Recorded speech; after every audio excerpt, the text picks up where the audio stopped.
तीन सीनियर जजेस में से चीफ जस्टिस पाकिस्तान के इंतखाब का मरहला। 26वीं आईनी तरमीम की मंजूरी के बाद नए चीफ जस्टिस की तैनाती का अमल शुरू। नए चीफ जस्टिस के तकर्रुर के लिए पार्लियामान की 12 रुकनी कमेटी बनाई जाएगी। स्पीकर कौमी असम्बली ने पार्लियामानी लीडर्स से कमेटी अरकान के नाम मांग लिए। कमेटी के लिए 8 अरकान कौमी असम्बली और 4 सेनेट से लिए जाएंगे। पार्लियामानी कमेटी चीफ जस्टिस के लिए 3 सीनियर जजेस में से एक का इंतखाब करेगी।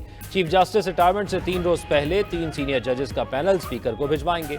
पीपल्स पार्टी ने पार्लियामानी कमेटी के लिए अपने 3 नाम भिजवा दिए। पीपल्स पार्टी ने राजा परवेज अशरफ, फारूक एचनाइक और नवीद कमर के नाम दिए हैं। स्पीकर के नून लीग, सुन्नी इत्तेहाद कौंसिल और एमक्यूएम के पार्लियामानी लीडर्स को भी खतूत।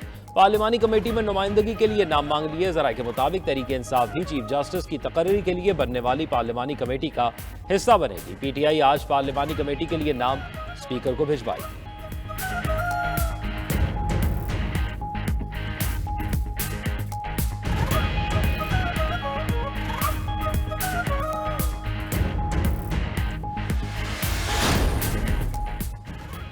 26वीं तरमीम आइन का हिस्सा बन गई। सदर मुमलिकत के दस्तखत के बाद गजट नोटिफिकेशन जारी, फौरी अमल दरामद भी शुरू। जुडिशल काउंसिल की रिपोर्ट पर सदर किसी भी जज को बरतरफ कर सकेंगे।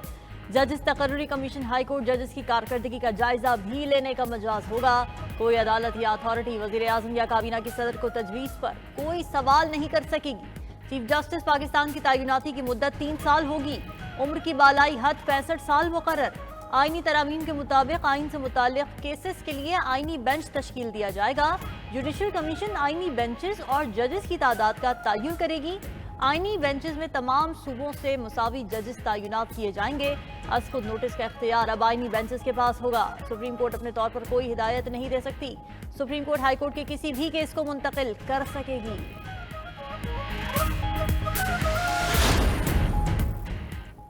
आईनी तरमीम के नाम पर डाका मारा गया। रात की तारीकी में जो काम होता है उसको हम डाका कहते हैं। वजीर आला खैबर पख्तूनख्वा अली अमीन गंडापुर की पेशावर में मीडिया से गुफ्तगू। कहा, गैर आईनी तरमीम के बाद अदलिया आज़ाद नहीं, हम अदलिया की आज़ादी के लिए जंग लड़ेंगे और जीतेंगे। आज ऐवान में एजेंडे के साथ साथ गैर आईनी तरमीम पर बात होगी।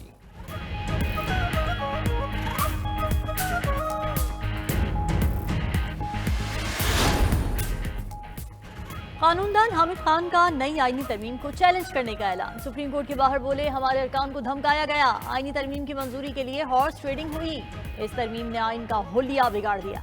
आइन और अदलिया पर हमला बर्दाश्त नहीं। वकला की मुशावरत से अगला लाहे अमल देंगे। हमारे अगले चीफ जस्टिस मंसूर अली शाह ही हैं। आबिद जुबैरी ने कहा, वकला ने तरामीम मुस्तरद कर दी, जद्दोजहद करके आइन असल हालत में बहाल करेंगे। पीटीआई रहनुमा सलमान अकरम राजा ने कहा, आइन की रूह पर जाली असेंबली से हमला किया गया। कानून की हुक्मरानी का ख्वाब अब बहुत दूर हो गया। असल ताकत उसके पास होगी जो आईनी बेंच का सरबराह होगा।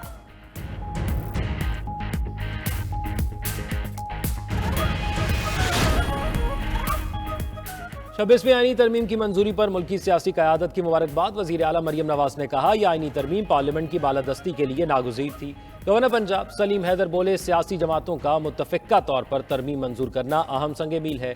वज़ीर आला सिंध मुराद अली शाह का कहना था, आइनसाज़ी के लिए इत्तफ़ाक़ राय पैदा करने पर तमाम जमातें मुबारकबाद की मुस्तहिक हैं।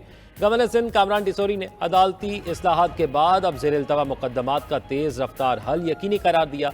सीनियर वजीर सिंध शजील मेमन ने आईनी तरमीम में अहम किरदार अदा करने पर बिलावल भुट्टो को खिराज तहसीन पेश किया। कहा, पीटीआई तकसीम की सियासत छोड़कर आईनी तरामीम की हिमायत करे। मरियम औरंगजेब ने कहा, 63 जैसी तशरीह से लाडलों को लाने की गैर आईनी अफसोसनाक रिवायतों का खात्मा होगा।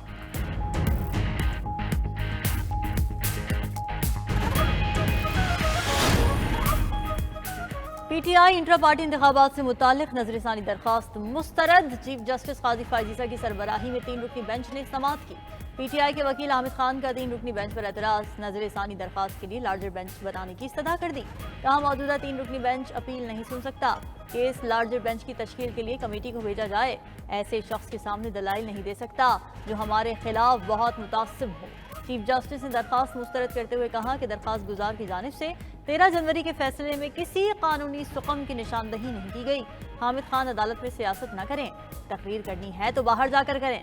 जस्टिस मुसरत हिलाली ने कहा, एक जमात इंट्रा पार्टी इंतखाबात कराने में क्यों ताखीर कर रही है? इंट्रा पार्टी इंतखाबात करवाना तो 1 हफ्ते का काम है।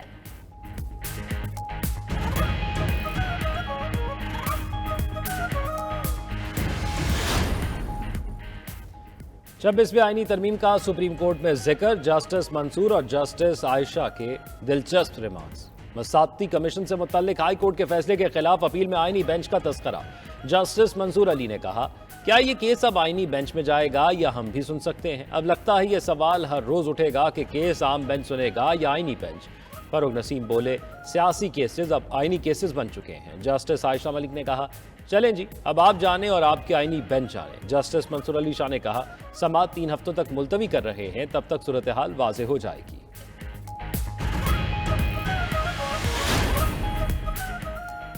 बानी पीटीआई ने जाती मुआलिजीन से तिब्बी मुआयने के लिए अदालत से रुजू कर लिया। इस्लामाबाद हाई कोर्ट में दरखास्त दायर, बानी पीटीआई के वकीला ने मौक़िफ़ इख्तियार किया।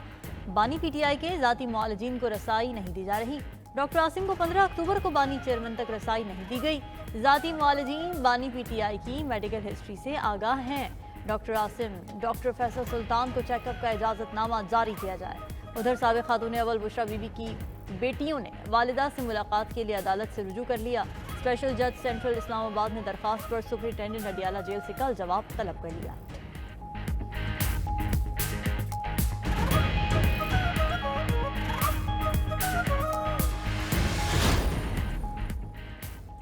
किसी तरमीम का हिस्सा नहीं था, ऐवान में मौजूद होने का झूठा प्रोपेगेंडा किया गया। पीटीआई रहनुमा जैन कुरैशी का वीडियो बयान सामने आ गया। कहा कि वालिद के कहने पर वो खैबर पख्तूनख्वा चले गए और रूपोश थे। पीटीआई फैमिली को यकीन दिलाना चाहते हैं कि वो इस तरमीम का हिस्सा नहीं बने। तनकीद करने वाले अपने गिरेबान में झांकें। सेनेटर जरका तैमूर ने अपने वीडियो पैगाम में कहा, उन्होंने ना कोई डील की, ना कोई वोट दिया है। वो कल भी बानी चेयरमैन के साथ थीं और आज भी हैं। सोशल मीडिया या नाम नेहाद यूट्यूबर जो मर्जी कहते रहें, सीने में दबे राज वक्त आने पर अफशा करूंगी।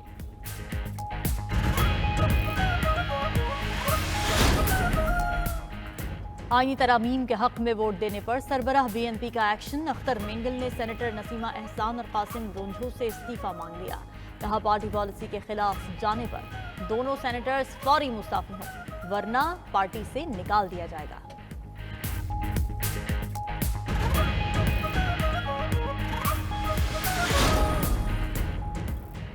अमीर जमात इस्लामी हाफिज नईम का भी 26वीं आईनी तरमीम को चैलेंज करने का इंदिया। बोले, अदलिया के जज अगर किसी के तर्जुमान बनेंगे तो यही होगा। अगर आला अदलिया में तकसीम ना होती तो आज ये दिन देखना ना पड़ता। कानूनी टीम से मुशावरत कर रहे हैं कि तरमीम को कैसे चैलेंज किया जाए।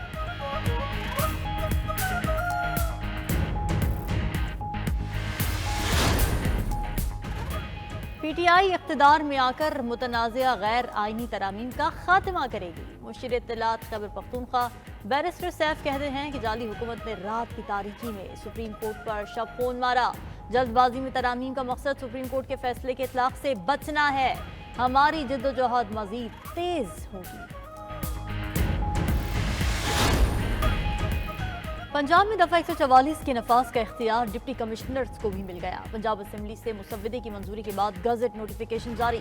डिप्टी कमिश्नर्स जरूरत के मुताबिक 30 दिन तक दफा 144 लगा सकेंगे। सेक्रेटरी दाखिला पंजाब को 90 दिन तक दफा 144 के नफाज का इख्तियार हासिल है।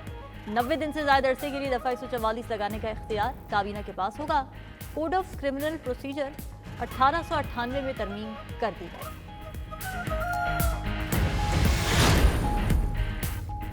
वज़ीर ख़ज़ाना मोहम्मद औरंगज़ेब IMF और वर्ल्ड बैंक के सालाना इजलासों में शिरकत के लिए अमरीका रवाना। ज़रा के मुताबिक वज़ीर ख़ज़ाना आलमी मालियाती इदारों के आला हुक्काम से मुलाकातें करेंगे।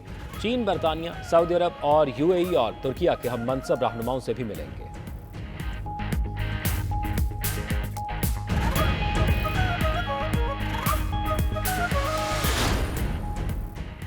IMF की पाकिस्तान में महंगाई में मजीद कमी की पेशगोई। रवा माली साल महंगाई हुकूमती हदफ 12% से भी कम 9.5% रहने की तवक्को है। आलमी इदारे की रिपोर्ट मजीद लिखा कि मुल्क में मुसलसल 5 साल औसत महंगाई सिंगल हिस्से में रहेगी, जो औसत 6.5% रहने का इम्कान है।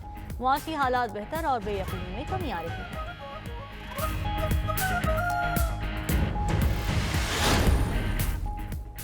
पंजाब में अपनी छत अपना घर प्रोग्राम के तहत घरों की तामीर शुरू। वज़ीर आला पंजाब मरियम नवाज का खुश नसीब शहरियों के लिए नेक ख्वाहिशात का इजहार। सिर्फ 2 माह की रिकॉर्ड मुद्दत में लाहौर, कसूर और दीगर अजला में पहली किस्त हासिल करने वाले अफराद ने मकानों की तामीर शुरू कर दी। वज़ीर आला कर्ज की दूसरी किस्त का इजरा शेड्यूल के मुताबिक यकीनी बनाने की हिदायत कर दी। मरियम नवाज का कहना है गरीब आदमी के लिए अपनी छत उनकी अव्वलीन तरजीहात में है।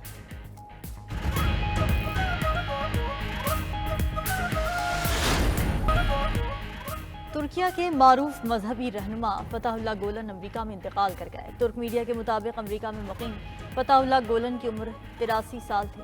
वो कुछ अरसे से अलील थे। फताहुल्लाह गोलन पर रजब तैयब एर्दोगान के खिलाफ नाकाम फौजी बगावत का इल्जाम है।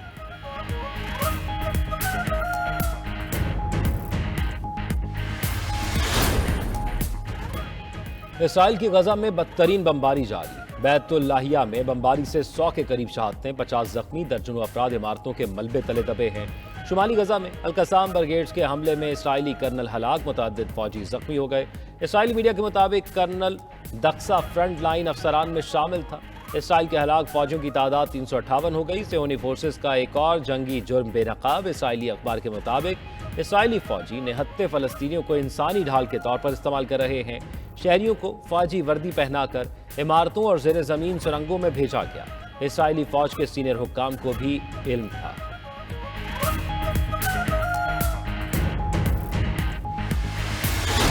उधर हिजबुल्लाह की जानिब से बड़े रेंज के मिसाइल हमलों का खतरा। शुमाली इजराइल में भी सायरन बजने लगे। दूसरी जानिब अमेरिका ने इजराइल में जदीद तरीन एंटी मिसाइल सिस्टम थाड नस्ब कर दिया। वज़ीर दिफा लॉयड एस्टन बोले, हम अपने मंसूबे के मुताबिक चल रहे हैं।